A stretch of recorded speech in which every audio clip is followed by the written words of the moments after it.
Bismillahirrahmanirrahim. Assalamu alaikum to all students. From today we are going to start this subject of second semester, pharmaceutical microbiology and immunology, and its code is Pharm 416.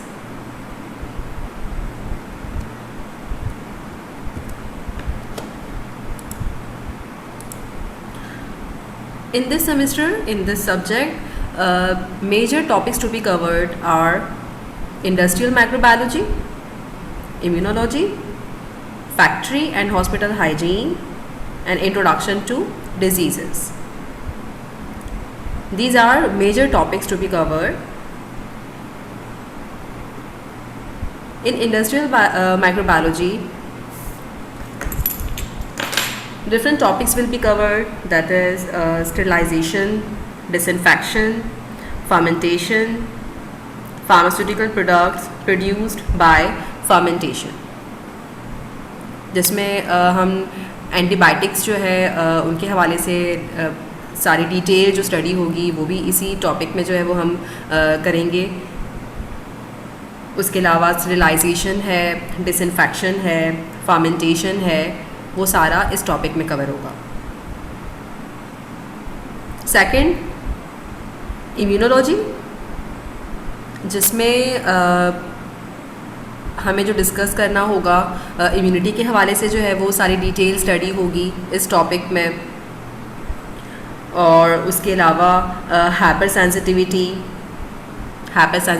And allergy and vaccine and its types. तो detail discussion जो है हमारा इस topic पे होगा immunology में. Third है factory and hospital hygiene, जिसमें control of microbial contamination means जो भी मैन्युफैक्चरिंग अगर होगी किसी भी प्रोडक्ट की, तो स्टार्ट से मतलब रॉ मटेरियल से फाइनल फिनिश प्रोडक्ट तक जितने भी प्रोसेस से गुजरना है, जितने स्टेप्स हमें फॉलो करने हैं, उसके अंदर जो है हमें ये देखना होगा कि हम माइक्रोबियल कंटामिनेशन को किस तरह कंट्रोल कर सकते हैं. तो वो सारा स्टेप बाय स्टेप हम इस टॉपिक में देखेंगे फैक्ट्री एंड हॉस्पिटल हाइजीन में. और उसके अलावा जो गुड मैन्युफैक्चरिंग प्रैक्टिसेस है उसके बारे में भी हमें डिटेल डिस्कशन करना होगा कि गुड मैन्युफैक्चरिंग प्रैक्टिसेस क्या है, उसकी क्या इम्पोर्टेंस है. तो वो भी इस टॉपिक पे आएगा फैक्ट्री एंड हॉस्पिटल हाइजीन में. Then introduction to diseases. इस सेमेस्टर में अब जो है हमें स्टार्ट करना है वो है इंट्रोडक्शन टू डिजीजेस, जिसमें हम बैक्टीरियल और वायरल डिजीज़ेस के बारे में पढ़ेंगे. मतलब वो डिजीज़ेस जो किसी बैक्टीरिया की वजह से हो रही हैं या वो डिजीज़ेस जो किसी वायरस की वजह से हो रही हैं. तो उनकी जितनी भी डिजीज़ेस हैं जो हम कवर कर सकते हैं जितना हमारे पास टाइम होगा, बैक्टीरियल और वायरल दोनों डिजीज़ेस जो है वो हमें पढ़नी होंगी इस टॉपिक में, इंट्रोडक्शन टू डिजीज़ेस में.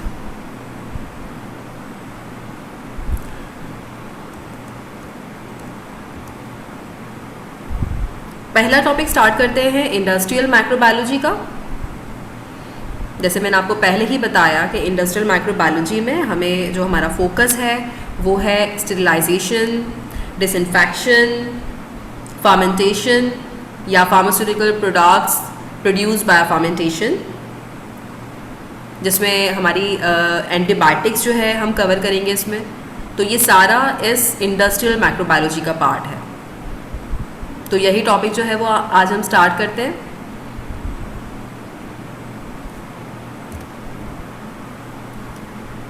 Now what is sterilization? Sterilization is the killing or removal of all microorganisms in a material or an object.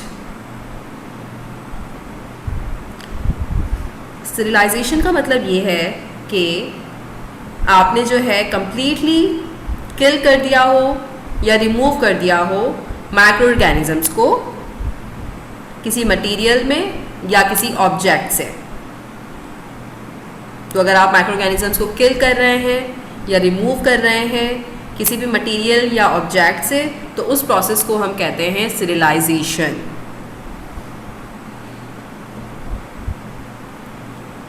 अब जो सेकंड टर्म है वो है sterility.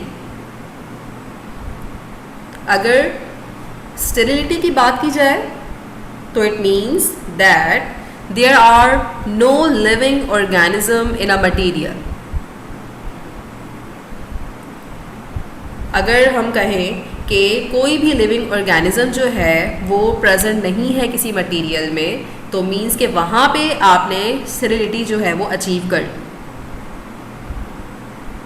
So sterility means that there are no living organism in a material.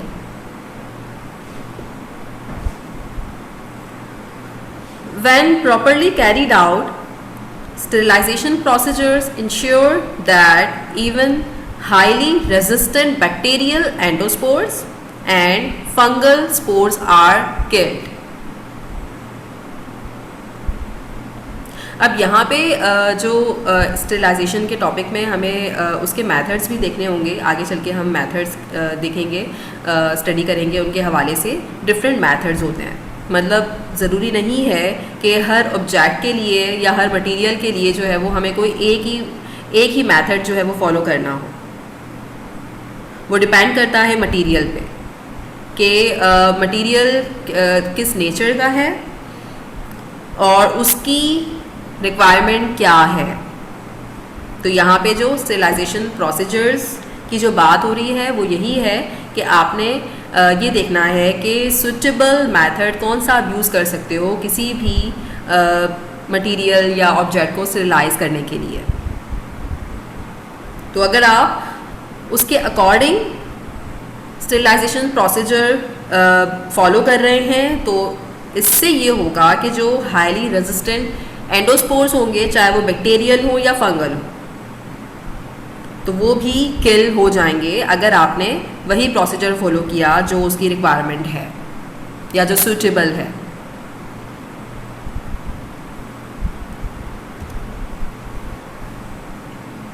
Now sterilization processes.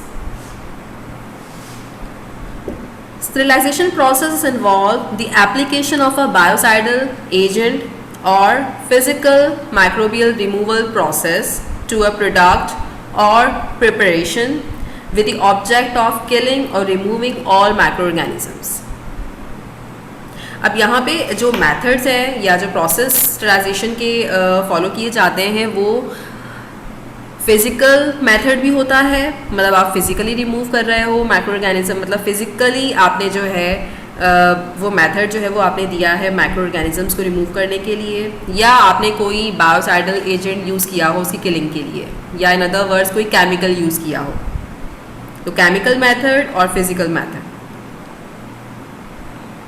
वो follow किए जाते हैं micro organisms को रिमूव करने के लिए। So sterilization processes involve the application of a biocidal agent or physical microbial removal process to a product or preparation with the object of killing or removing all microorganisms. मतलब chemical agents भी होते हैं जिसमें आप chemicals के through जो है वो रिमूव कर रहे होते हो, और बाकी उसके अलावा फ़िज़िकल मेथड भी होता है जो हम आगे इंशाल्लाह डिस्कस करेंगे, जिसमें मज़ीद जो है वो उसकी भी टाइप्स हैं। These processes may involve elevated temperature, reactive gas, irradiation or filtration through a microorganism proof filter. अगर हम स्टेरिलाइजेशन प्रोसेस की बात करें तो उसमें जो मेथड रखे जाते हैं उसमें टेम्परेचर को एलिवेट किया जाता है, रिएक्टिव गैस यूज़ की जाती हैं, इरेडिएशन यूज़ किए जाते हैं, और फिल्ट्रेशन मतलब फ़िल्टर करके भी जो है वो आप माइक्रो ऑर्गेनिज्म को रिमूव कर सकते हैं, लेकिन उसके लिए जो आप फ़िल्टर होगा वो micro organism proof filter use होगा।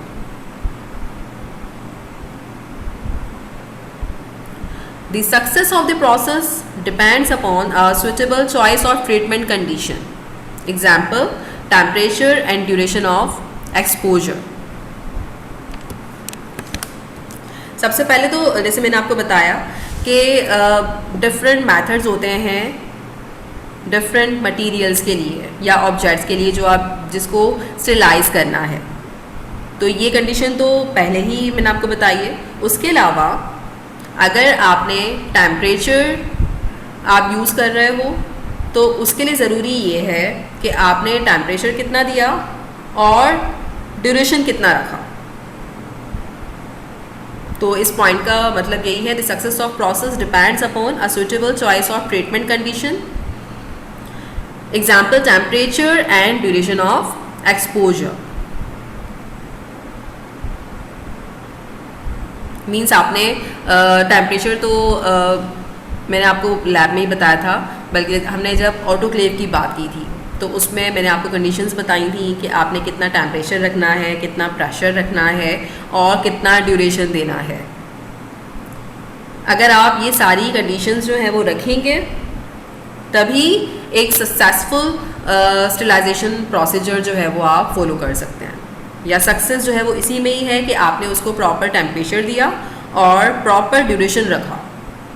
आपने एक्सपोज करवाया उस मटेरियल को उस टेम्परेचर में और जितने टाइम के लिए आपने देना है उतना टाइम रखना है ताकि स्टेलाइजेशन हो सके।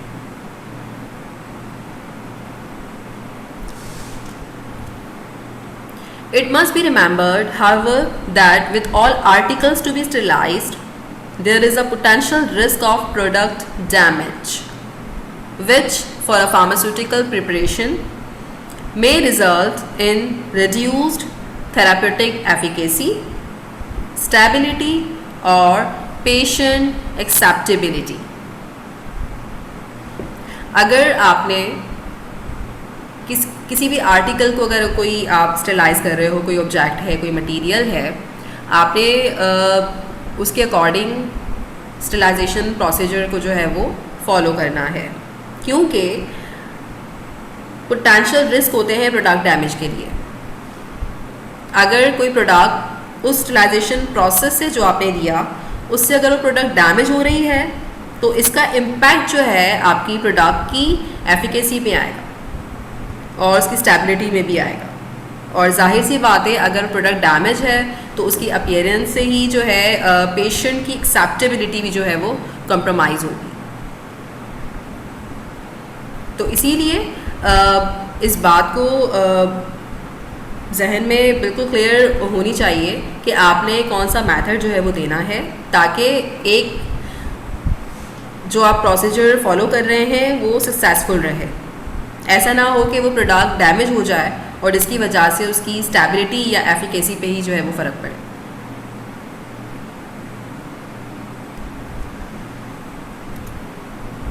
This is best determined from a knowledge of the properties of the sterilizing agent, the properties of the product to be sterilized and the nature of the likely contaminants. और आप कोई भी अगर स्टेरिलाइजेशन प्रोसीजर आप जब follow करेंगे तो आपको पहले ही नॉलेज होनी चाहिए स्टेरिलाइजिंग एजेंट की प्रॉपर्टीज़ के हवाले से। जो भी आप एजेंट यूज़ कर रहे हो उसकी प्रॉपर्टीज़ क्या हैं। Second, properties of the product to be sterilized. जो प्रोडक्ट स्टेरिलाइज आप करने जा रहे हैं उनकी भी प्रॉपर्टीज़ का पता होना चाहिए। Third, nature of the likely contaminants. जो भी लाइकली कंटामिनेंट्स हैं उनकी नेचर क्या है। तो इन तीनों पॉइंट्स को मद्देनज़र रखते हुए आप जो प्रोसीजर है स्टेरिलाइजेशन का वो फॉलो करते हो। So this is best determined from a knowledge of the properties of the sterilizing agent, the properties of the product to be sterilized and the nature of the likely contaminants. A suitable sterilization process may then be selected to ensure maximum microbial kill or removal with minimum product deterioration. आपने अगर एक suitable sterilization process रखा जो भी article है, object है, उसको जो स्टरलाइज आप करने जा रहे हैं, तो इससे ये होगा कि आपका जो प्रोडक्ट डैमेज जो हमने पहले बात की थी, तो वो प्रोडक्ट डैमेज की तरफ जो है वो आप फिर नहीं जा सकते। आपकी प्रोडक्ट जो है वो स्टेबल रहेगी अगर आपने एक सूटेबल स्टरलाइजेशन प्रोसेस जो है वो फॉलो किया। तो जो एफिकेसी की हमने बात की थी, स्टेबिलिटी की हमने बात की थी, तो वो कॉम्प्रोमाइज़ नहीं होगी अगर आपने सूटेबल स्टरलाइजेशन प्रोसेस दिया।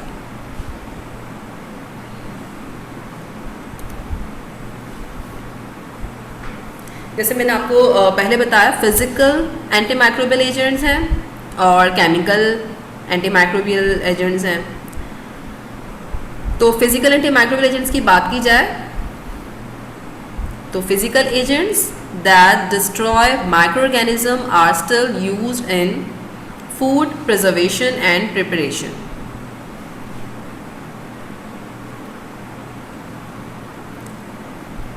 यहाँ पे एग्जाम्पल दी गई है फिजिकल एजेंट जो डिस्ट्रॉय करते हैं माइक्रो ऑर्गेनिज्म को, और एग्जाम्पल दी गई है फूड प्रिजर्वेशन के लिए और प्रिपरेशन के लिए। Physical antimicrobial agents include various forms of heat, refrigeration, desiccation, irradiation and filtration. मतलब आपने जो है वो प्रोडक्ट को जो है वो इन एजेंट्स में जो है वो आपने एक्सपोज करना है, जैसे कि हीट है, रेफ्रिजरेशन है, डेसिकेशन है, इरिडिएशन है और फिल्ट्रेशन है। ये एग्जांपल्स हैं फिजिकल एंटीमाइक्रोबियल एजेंट्स की।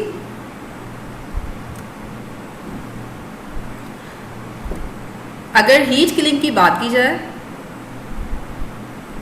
फिजिकल एंटीमाइक्रोबियल एजेंट में principles and applications of heat killing. Heat is a preferred agent of sterilization for all materials not damaged by it. यहाँ पे वो मटेरियल्स जो है वो एक्सपोज होते हैं हीट से जो हीट से डैमेज ना हो। It rapidly penetrates thick material not easily penetrated by chemical agents. Heat जो है पेनिट्रेशन जो है उसकी ज़्यादा रैपिड होती है क्योंकि थिक मटेरियल्स में जहाँ पे केमिकल एजेंट जो है वो पेनिट्रेट नहीं कर पाते, तो उनके लिए जो प्रेफर्ड मेथड होता है वो हीट किलिंग होता है।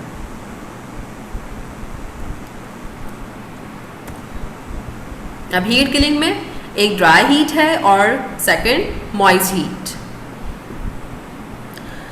Dry heat probably does most of its damage by oxidizing molecules. जो भी आपने अगर ड्राई हीट का प्रोसीजर जो है वो अगर फॉलो करना है, तो जो डैमेज किया जाता है किसी भी जिसको भी जो भी हमारा पर्पस है स्टेरिलाइज करने के लिए, most of its damage by oxidizing molecules. मतलब अगर हम चाह रहे हैं कि अगर आप माइक्रो ऑर्गेनिजम्स को रिमूव करने के लिए, किल करने के लिए जो फेनोमेना है वो है oxidizing molecules. Moist heat destroys micro organism mainly by denaturing proteins. जैसे वहाँ पे मॉलिक्यूल्स ऑक्सीडाइज हो रहे थे, अब अगर हम मॉइस्ट हीट की बात करें तो उसमें जो है माइक्रो ऑर्गेनिज्म डिस्ट्रॉय कैसे होंगे, अगर उनका जो है प्रोटीन को डीनेचर कर दिया जाए। तो मॉइस्ट हीट का फेनोमेना ये है कि वो डिस्ट्रॉय करता है माइक्रो ऑर्गेनिज्म को बाय डीनेचरिंग प्रोटीन्स। अब वो कैसे होगा? अब मॉइस्ट हीट में आप वाटर यूज़ करते हैं। The presence of water molecules helps disrupt the hydrogen bonds and other weak interactions that hold protein. अब वो बॉन्डिंग जो है, हाइड्रोजन बॉन्डिंग है या जो इंटरैक्शंस हैं, वीक इंटरैक्शंस, ठीक है, जिसने प्रोटीन को होल्ड किए हुए हैं, अब वहाँ पे जो है मॉइस्ट हीट जो है वो डीनेचर करेगा प्रोटीन्स को, और उसके और मॉइस्ट हीट में जो है वो आप वाटर यूज़ कर रहे हैं, the presence of water molecules. तो यहाँ पे डिफरेंस यही है ड्राई हीट और मॉइस्ट हीट में, कि मॉइस्ट हीट में वाटर मॉलिक्यूल्स की वजह से जो है जो भी हाइड्रोजन बॉन्ड्स या इंटरेक्शन है जिन्होंने प्रोटीन को होल्ड किया हुआ है, उसकी वजह से प्रोटीन जो है वो डीनेचर होगा। तो यहाँ पे जो डिस्ट्रॉय हो रहे हैं माइक्रो ऑर्गेनिज्म वो मॉइस्ट हीट की वजह से हो रहे हैं। और अगर ड्राई हीट की बात की जाए तो उसमें जो है हीट आपने ड्राई हीट यूज़ करनी है, उसमें वाटर मॉलिक्यूल्स का जो है वो रोल नहीं है, वहाँ पे सिंपल ड्राई हीट है। और मॉइस्ट हीट में जो है वो प्रेजेंस ऑफ वाटर मॉलिक्यूल्स जो है वो हेल्प कर रहे हैं डीनेचर करने के लिए प्रोटीन को। मॉइस्ट हीट में disturb membrane lipids as well. Membrane की जो लिपिड्स हैं उनको भी जो है डिस्टर्ब करता है मॉइस्ट हीट।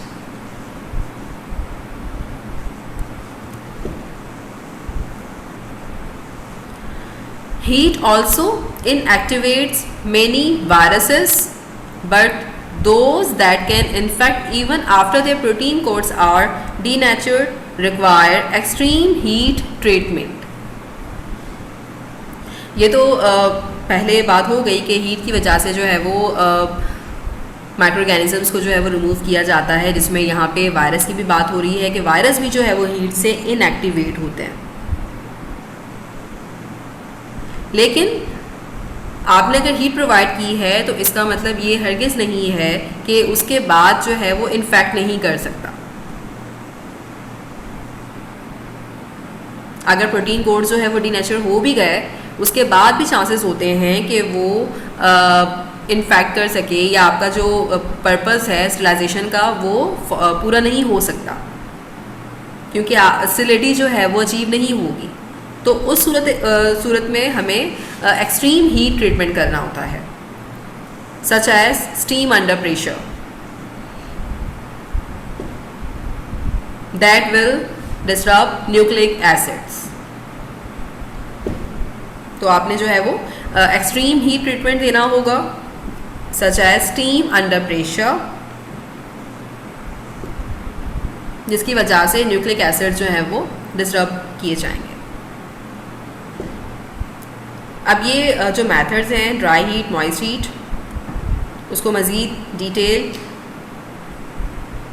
देख लेते हैं कि ड्राई हीट और मॉइस्ट हीट के प्रोसेस में क्या डिफरेंस है। ड्राई हीट जैसे ओवन है, आपने देखे भी हैं लैब्स में। Dry heat penetrate substance more slowly than moist heat.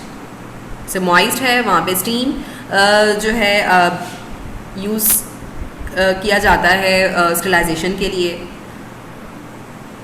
लेकिन देखा ये गया है कि जो पेनिट्रेशन है या सब्सटेंस, ये जो ड्राई हीट जो पेनिट्रेट हो रही है सब्सटेंस में, वो स्लोली होती है as compared to moist heat. लेकिन हम उनको जो है वो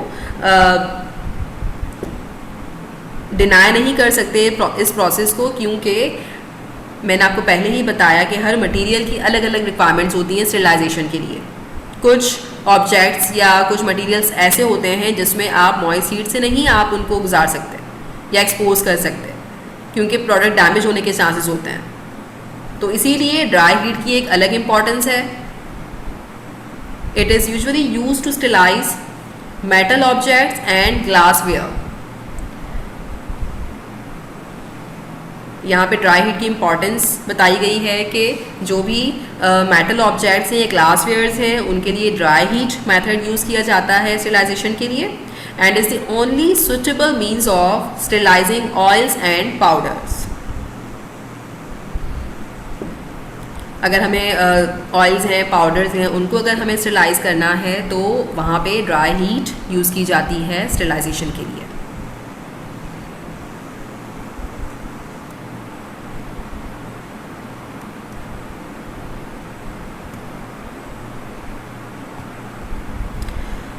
अब यहाँ पे टेम्परेचर और ड्यूरेशन ऑफ एक्सपोजर की बात हो रही है। Objects are sterilized by dry heat such as an oven when subjected to 171 degree Celsius for 1 hour, 160 for 2 hours or longer, or 121 for 16 hours or longer depending on the volume। Depend करता है volume पे। अगर 171 temperature दिया गया है तो उसके लिए ड्यूरेशन ऑफ एक्सपोजर 1 आवर के लिए होता है। अगर 160 टेम्परेचर रखा गया है तो उसका जो है वो ड्यूरेशन ऑफ एक्सपोजर जो है वो 2 आवर्स होता है, और या उससे ज़्यादा भी हो सकता है। और अगर 121 टेम्परेचर रखा गया है तो उसका जो ड्यूरेशन ऑफ एक्सपोजर है वो है 16 आवर्स, लेकिन उससे ज़्यादा भी हो सकता है, जो डिपेंड करता है वॉल्यूम पे।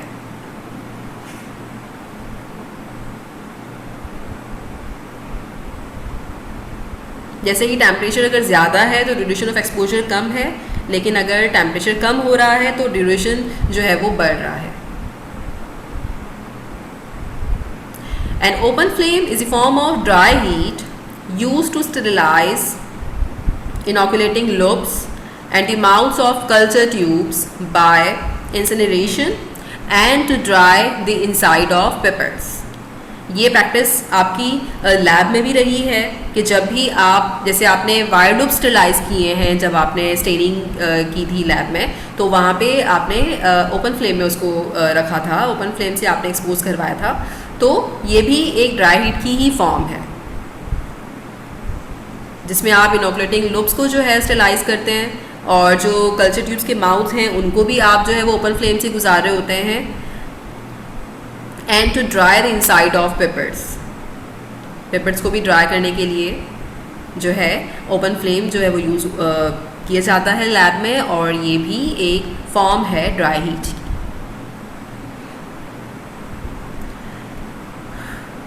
नेक्स्ट मॉइस्ट हीट इंशाल्लाह नेक्स्ट लेक्चर में स्टार्ट करेंगे।